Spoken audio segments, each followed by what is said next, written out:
Simi Gandutra.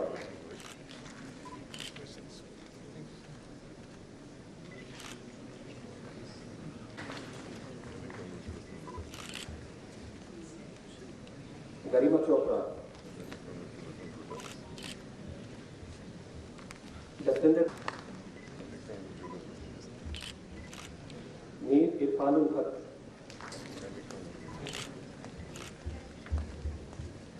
Shadi.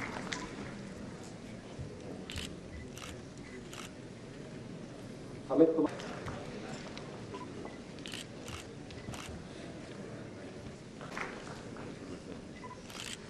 Varun Sharma, ब्रजबीर Singh Jaswal,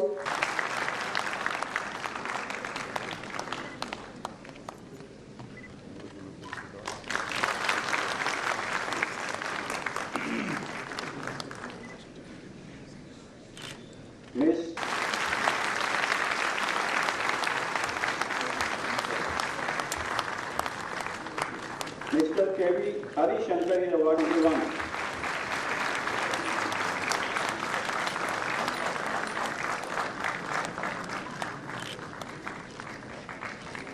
Mr. Shubhra Chandra Gold Medal 2021 and Mr. Gold Medal 2021.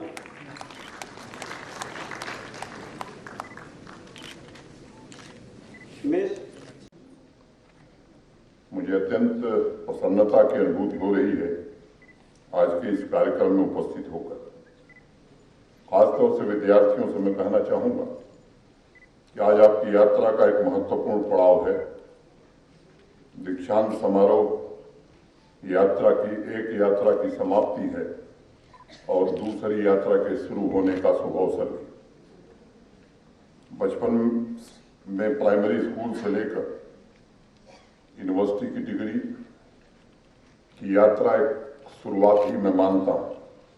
मैं समझता हूं इस शुरुआत के जरिए आप न केवल अपने बल्कि अपने माता पिता, परिवार, शिक्षकों और समाज के स्वप्न को पूरा करने वाले हैं।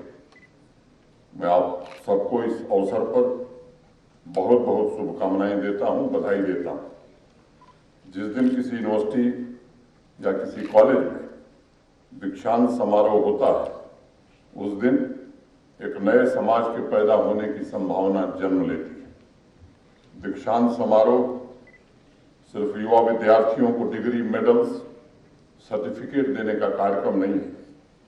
यह अवसर पूरे समाज में राष्ट्र में परिवर्तन तथा राष्ट्र निर्माण में नई ऊर्जा के शामिल होने की घोषणा भी है। पूरे जम्मू कश्मीर में सबसे ज्यादा शक्तिशाली, सबसे ज्यादा सबल और सबसे अमूल्य यदि कोई संपदा है तो वो नई पीढ़ी की ऊर्जा है, नई पीढ़ी की चेतना है, नई पीढ़ी का दृष्टिकोण। यही जम्मू कश्मीर और आत्मनिर्भर भारत के लिए उसकी नई दृष्टि होगी। इस 8वें दीक्षांत समारोह में जिन्हें 1152 युवाओं को डिग्री एवं मेडल दिए गए हैं वो हमारे वर्तमान एवं भविष्य की कड़ी है।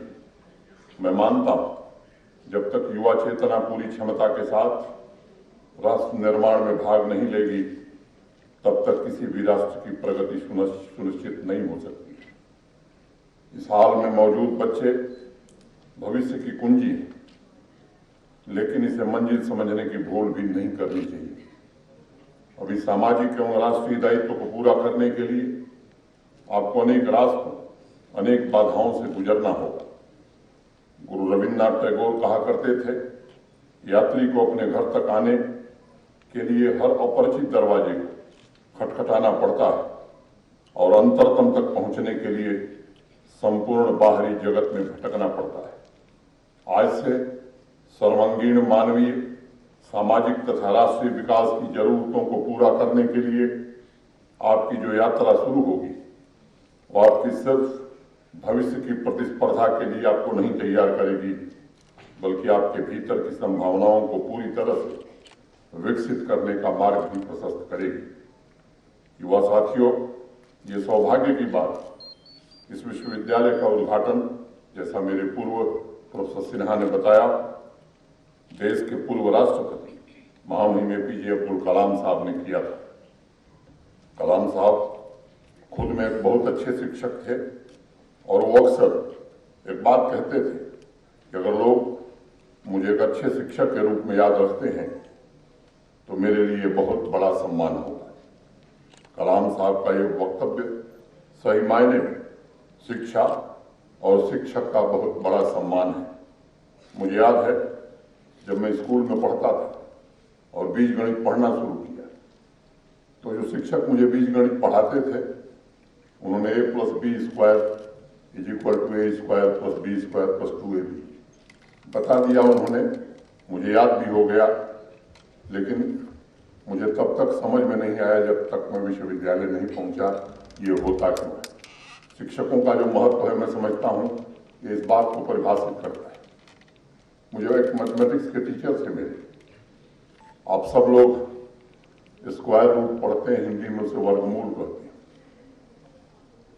जब मैं हाई स्कूल में पढ़ता था वो मुझे पढ़ाते थे, उन्होंने मुझे 2 वाक्य याद कराए और कहे कि अगर 2 ये वाक्य याद हैं तो किसी भी नंबर का स्क्वायर रूट आप तुरंत निकाल लोगे। एक 2 मैंने 2 का, और एक सेंटेंस उन्होंने मुझे याद कराया, अभी भी मुझे याद है, I have a mind, I1 have HAV4 A1 mind MIND 4 1.414।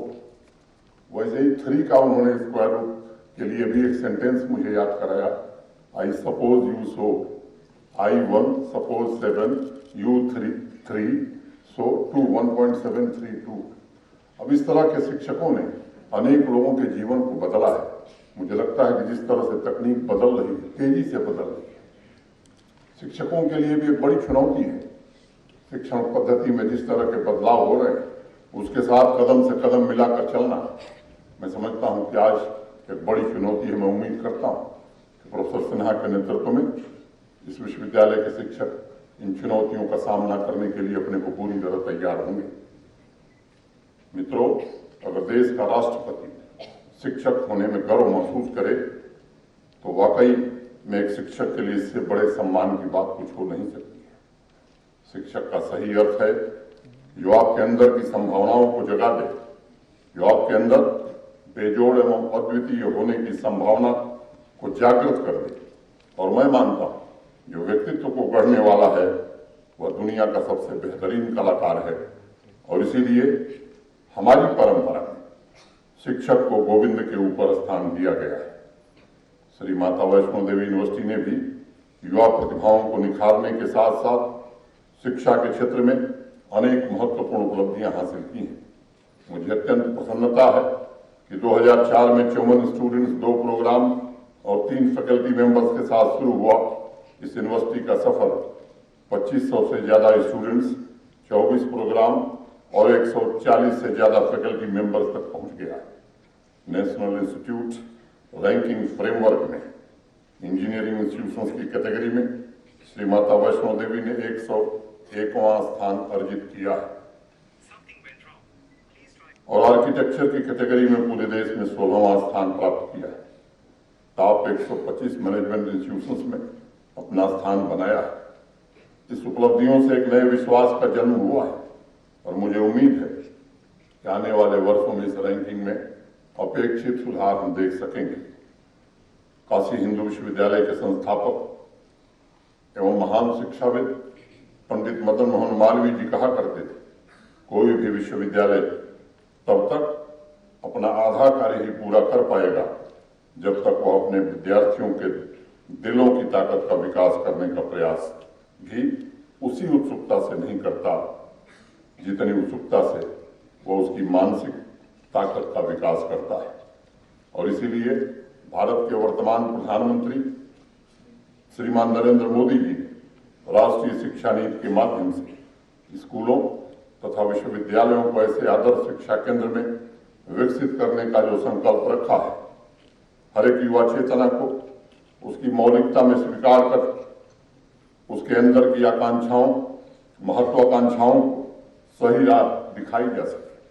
राष्ट्रीय शिक्षा नीति पाठ्यक्रम के जरिए शिक्षक, शिक्षा एवं छात्र के बीच ऐसे संबंधों पर बल दिया गया है जो कौशल तथा जीवन मूल्यों दोनों का निर्माण कर सके। एक छोटी कहानी। बेंगलोर में एक हाई स्कूल में बेसिक शिक्षा अधिकारी का अकस्मात दौरा हुआ। वो सोशल साइंस की क्लास में गए तो उन्होंने देखा एक लड़का बेंच पर आराम से पालथी मारकर आंखें बंद करके अध्यापक का लेक्चर सुन रहा था। बेसिक शिक्षा अधिकारी साहब को तो बड़ा गुस्सा आया। उन्होंने क्लास रोककर अध्यापक से कहा कि आप पढ़ा तो रहे हो, लेकिन इस क्लास में तो गजब की अनुशासनहीनता है। आपका एक स्टूडेंट बेंच पर पालथी मारकर आपका लेक्चर सुन रहा है, भला ऐसे में पढ़ाई कैसे हो सकेगी? अध्यापक ने कहा कि नहीं साहब, ये अनुशासनहीनता नहीं है।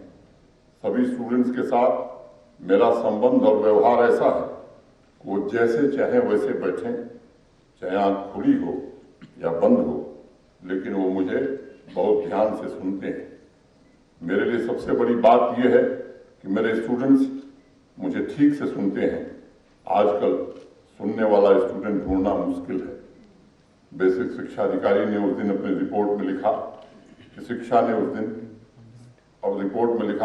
में नियम नहीं बल्कि विद्यार्थी केंद्र में होना चाहिए, ताकि शिक्षक और स्टूडेंट्स के बीच में मित्रवत संबंध स्थापित हो सके।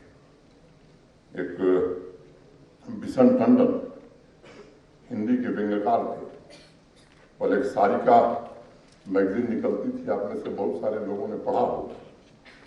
उनकी एक छोटी सी कहानी मैं 2 मिनट में खत्म करूंगा। उन्होंने एक लेख लिखा, जनक का धनुष किसने तोड़ा। मैं विवरण में नहीं जाना चाहता। सरकार बहुत चिंतित हुई कि आखिर देश का विकास किया कैसे जाए। तो जो सामान्यतः आदत है, एक आयोग का गठन किया गया। आयोग के अध्यक्ष और कुछ सदस्य नामित किए गए। पहली बैठक में लोगों ने तय किया कि अगर देश का विकास करना है तो सबसे पहले सुदूर ग्रामीण अंचल के प्राइमरी विद्यालय में जाना चाहिए। अध्यक्ष जी ने कोई विद्यालय खोजा सुदूर ग्रामीण अंचल में। मुझे लगता है ठंड का मौसम था। जब पहुंचे तो प्रधानाध्यापक जी चारपाई पर आराम से धूप का आनंद ले रहे थे। पहुंचने के बाद उन्होंने बताया कि मैं भारत सरकार ने जो आयोग गठित किया है उसका मैं अध्यक्ष हूं। प्रधानाचार्य महोदय ने कहा कि मेरे विद्यालय का पठन पाठन काफी अच्छा है, अनुशासन भी बहुत उच्च कोटि का है। चलिए आपको अपने विद्यालय की सबसे ऊंची दर्जा कक्षा 5 में ले चलता हूं। वहां लेके गए तो जो अध्यापक पढ़ा रहे सीता विवाह का प्रसंग पढ़ाया जा रहा था। अध्यक्ष ने पूछा एक विद्यार्थी से कि जनक का धनुष किसने तोड़ा। उसने कहा मैंने नहीं तोड़ा। दूसरे से पूछा किसने तोड़ा। उसने कहा मैंने नहीं तोड़ा। बारी बारी से सारे विद्यार्थियों ने एक ही जवाब दिया कि जनक का धनुष मैंने नहीं तोड़ा। जो अध्यापक पढ़ा रहे थे उनसे पूछा गया। उन्होंने कहा कि मैं 13 साल से अध्यापक हूँ, कोई जनक का धनुष इस विद्यालय में नहीं था। मैं नहीं जानता जनक का धनुष किसने तोड़ा। प्रधानाध्यापक महोदय से पूछा गया। उनका साल मैं 15 साल से जब से हूँ, कोई जनक का धनुष नहीं। संयोग की बात है कि पूर्व प्रधानाध्यापक महोदय उसी गांव के रहने वाले थे, सेवानिवृत्त हो गए तो उनको बुलाया गया। उन्होंने कहा साहब 32 साल सेवा किया, 32 साल में कोई जनक का धनुष नहीं था। आगे दूसरी कहानी है, मैं उसको पूरा करूंगा, समय ज्यादा लगेगा, लेकिन मैं आग्रह करूंगा कि जरा अगर आपको समय मिले, उपलब्ध है ये, आप पढ़ सकते हैं। राष्ट्रीय शिक्षा नीति इस बात पर बल देती है कि नियमों के बजाय स्टूडेंट्स की सजगता पर ध्यान दिया जाए। सिलेबस की सीमाएं बांधने की बजाय उनके वैश्विक तथा वैज्ञानिक दृष्टिकोण को तराशा जाए, ताकि वो सिर्फ किताबी ज्ञान ही न अर्जित करें बल्कि नए स्किल भी सीख सकें। अमेरिका का नेब्रास्का पूरे विश्व में एकमात्र ऐसा राज्य है जहां कॉलेज से निकले युवाओं में बेरोजगारी दर सबसे कम है। वहां उनके कॉलेज की रैंकिंग में सिर्फ 2 पैमाने, क्वालिटी एंड अपॉर्चुनिटी। अगर हमारी शिक्षा व्यवस्था सिर्फ इन 2 पहलुओं पर ध्यान केंद्रित करे तो विद्यार्थी के अंदर स्वतंत्र विचार, नए स्किल्स सीखने की ललक पैदा होगी। ये बड़ा स्वाभाविक लगता है। मुझे प्रसिद्ध वैज्ञानिक भारत रत्न CNR राव का वो स्टेटमेंट इस मायने में बहुत सटीक लगता है। उन्होंने कुछ वर्ष पूर्व कहा था कि हम नए इंफ्रास्ट्रक्चर खड़े करते हैं, हाईटेक क्लासरूम बनाते हैं, लेकिन उस हाईटेक क्लासरूम में जो पढ़ा रहे हैं उसमें सुधार की प्रक्रिया हमारी बहुत धीमी है। और इसलिए मेरा मानना है और मेरा अनुरोध है, सामान्य तौर पर सुविधाओं की मांग का कोई अंत नहीं है, लेकिन क्लासरूम में हम जो पढ़ाते हैं उसका उद्देश्य स्पष्ट है कि स्टूडेंट्स को एक मजबूत नींव प्रदान करते हुए भविष्य के लिए उन्हें तैयार करना है। जो अंडर ग्रेजुएट हैं उन्हें पोस्ट ग्रेजुएशन या कॉम्पिटिटिव एग्जाम के लिए तैयार करना है। जो कैंपस के बाहर कदम रखने वाले हैं उन्हें जॉब्स की चुनौतियों से निपटने में समर्थ बनाना है।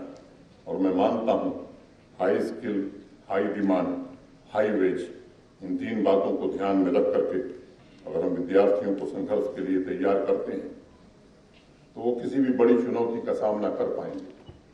स्वामी विवेकानंद जी कहा करते थे, जो शिक्षा जीवन के संघर्ष के लिए जनसमूह को तैयार करने में मदद नहीं करती, जो चरित्र की शक्ति, परोपकार की भावना और सिंह जैसा साहस पैदा नहीं करती, उसे शिक्षा कहने का क्या फायदा है। स्वामी विवेकानंद जी का ये वक्तव्य अपने आप में बहुत बड़ा संदेश है कि अब शिक्षण संस्थानों को भविष्य की तैयारी और अधिक तत्परता से करनी होगी और उनका लक्ष्य विश्वस्तरीय शोध और इनोवेशन होना चाहिए। राष्ट्रीय शिक्षा नीति ने इसलिए हायर एजुकेशन में मल्टीपल एंट्री एवं एग्जिट की व्यवस्था की है। रटे रटाए विषयों की जगह वैज्ञानिक सोच, ज्ञान और योग्यता पर बल दिया गया है। मैं कुछ आंकड़े देख रहा हूं। ऑल इंडिया हायर एजुकेशन सर्वे 1920 के मुताबिक हायर एजुकेशन में टोटल एनरोलमेंट करीब 3.85 करोड़ था। 18-19 से इसमें लगभग 3% की वृद्धि हुई, यानी एक साल के भीतर करीब 11.36 लाख विद्यार्थी हायर एजुकेशन में बढ़े। इस सर्वे में देश की 1019 यूनिवर्सिटीज ने भाग लिया था और उसमें बड़े स्पष्ट तौर पर यह निष्कर्ष निकाला गया था कि इंजीनियरिंग की डिसिप्लिन में नेगेटिव ग्रोथ हुई है, जबकि मेडिकल साइंस में 51.1% की बढ़ोतरी हुई है। आर्ट में 0.4% इनरोलमेंट ग्रोथ रजिस्टर किया गया है, साइंस में 13.5% और कॉमर्स में 8.5% इनरोलमेंट ग्रोथ रजिस्टर की गई है, जबकि आईटी और कंप्यूटर साइंस में इनरोलमेंट में 4.2% ग्रोथ रजिस्टर की गई है। ये आंकड़े बदलते रहते हैं। एनरोलमेंट कम होने या निगेटिव ग्रोथ का अर्थ कदापि ये नहीं निकाला जाना चाहिए कि इंजीनियरिंग पढ़ने वाले विद्यार्थी नहीं है। स्टूडेंट्स हैं और वो दूसरे ऑप्शन भी तलाश रहे हैं। अगर हमारे यहाँ इंजीनियरिंग में एनरोलमेंट कम हुआ तो अमेरिका में सबसे ज्यादा एनरोलमेंट इंजीनियरिंग में ही हो रहा है। लेटेस्ट रिपोर्ट के मुताबिक अमेरिका में सबसे ज्यादा enrolment engineering, science, business management और सोशल साइंस में हुआ है। अब नीदरलैंड तथा जर्मनी में भी भारतीय विद्यार्थियों की संख्या बढ़ रही है। अभी भी बहुत से स्टूडेंट सेंट्रल यूरोपीय देश स्लोवेनिया जा रहे हैं। सवाल यह है, यूक्रेन का किस्सा मैं नहीं जिक्र करना चाहता कि आज भी विदेशों को एक बेहतरीन डेस्टिनेशन क्यों माना जाता है। सबसे पहला जवाब तो समझ में आता है, वहां सिलेबस से हटकर वर्तमान की जरूरतों के मुताबिक पढ़ाई पर जोर दिया गया। उनका पूरा फोकस क्वालिटी और अपॉर्चुनिटी पर रहा है। ऐसा नहीं है कि संसाधनों की कमी नहीं है, लेकिन आज भी मुझे लगता है कि हमें विचार करना होगा। हमारे लिए एक वेकअप कॉल है कि शिक्षा में विश्व नेतृत्व तैयार करने के लिए हमें संस्थानों को आधुनिक और अनुसंधान का उत्कृष्ट केंद्र बनाना होगा। एक राजा ने किसी संत से पूछा, महाराज, बचपन से सुना है कि ज्यादा सोना बुरा है, लेकिन मुझे नींद बहुत आती है, समझ में नहीं आ रहा क्या करूं। संत ने कहा, राजा साहब, अच्छे लोगों का ज्यादा सोना बुरा होता है, लेकिन बुरे लोगों का ज्यादा सोना ही अच्छा है, क्योंकि वो जितनी देर जागते हैं उतनी ही दुनिया में उत्पात मचाते हैं।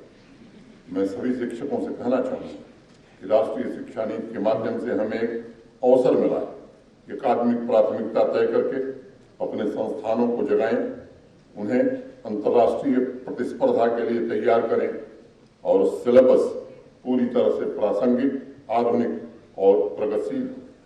हमारे समाज एवं अर्थव्यवस्था की वर्तमान तथा निरंतर बदलती हुई आवश्यकताओं के अनुकूल शिक्षण कार्य ह्यूमन कैपिटल को कॉम्पिटिटिव और प्रोडक्टिव बनाने में मदद कर सकता है। मुझे खुशी है श्री माता वैष्णो देवी यूनिवर्सिटी राष्ट्रीय शिक्षा नीति के तहत business administration, science, social science तथा ह्यूमैनिटीज में 7 नए इंटीग्रेटेड कार्यक्रम शुरू किए हैं और पोस्ट ग्रेजुएशन में हिंदी तथा डोगरी के 2 नए पाठ्यक्रमों की भी शुरुआत की है। इंटीग्रेटेड कोर्स स्टूडेंट्स को यूनिवर्सिटी कैंपस के बाहर कड़ी प्रतिस्पर्धा के लिए पूरी तरह तैयार करते हैं और आज के समय की आवश्यकता है कि हम थियरी बेस्ड उस मानसिकता से निकलें जिसे नई जनरेशन कॉलेज बबल कहती है।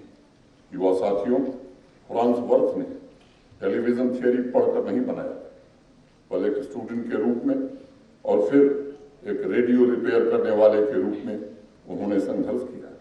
जो भी सीमित संसाधन थे उसके जरिए उन्होंने प्रयोग किए, तब जाकर 1930 में उन्हें टेलीविजन का पेटेंट मिला था।